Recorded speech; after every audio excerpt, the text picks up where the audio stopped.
This is June 29th, 2018, and we are conducting interviews of the external organizations who are requesting funding from the City of Watertown. So if you'll please introduce yourself and tell us about your program, we'll go from there. I will do that. Hey, this is Tim Sheehan. I'm actually President and CEO of the Watertown Chamber.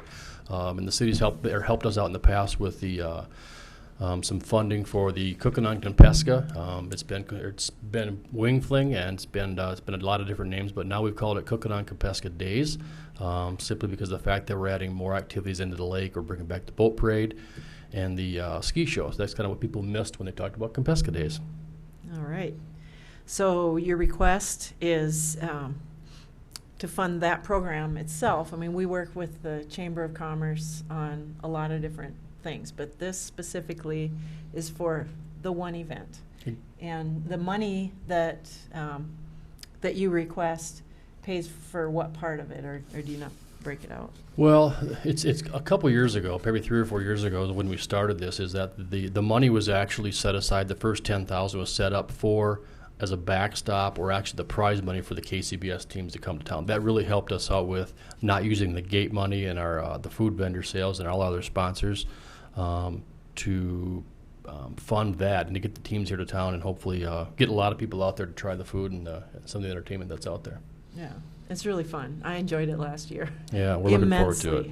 Yes. So how do you measure the success of the program? Well, we do have a pretty good system on our gates.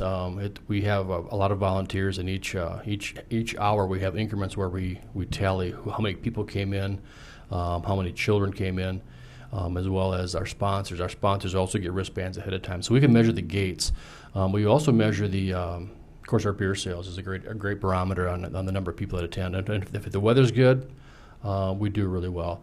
The other thing we use and we can gauge the success of the barbecue event is the number of teams. And last year we had 50 teams. We had one drop out at the second to the last day. So we had 49 teams, which is the largest in the state. So if you look at the barbecue side of it, that's the way to measure it. But on the public side, it's going to be gate sales and then beer sales. Okay. What's your greatest challenge? Well, weather. We're going to have 3 days out there. So we'll have 3 nights of entertainment, so if those 3 work out well with the weather, we'll do really well. In the past couple of years, we've had 2 years where we've had either shut down or we just got out of there just in time.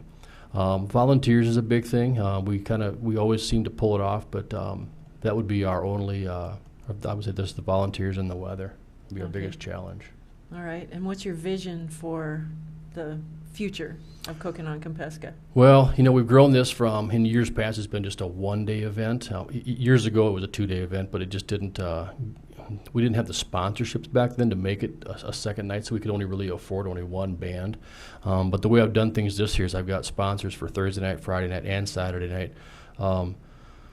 So with that help, we could actually bring in some really good entertainment, which by the sponsorships coming out there, and they're bringing their employees out. We're actually feeding them as well. So it's by them coming out, it's going to be bigger. So that's what I really want to get to, is draw with more sponsors and more of them, not just funding it, but coming out and enjoying it.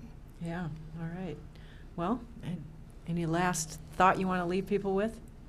No, it's just a great event. So if you watched this before the July 2021. Come on out and see it. Get your wristbands ahead of time if you want to.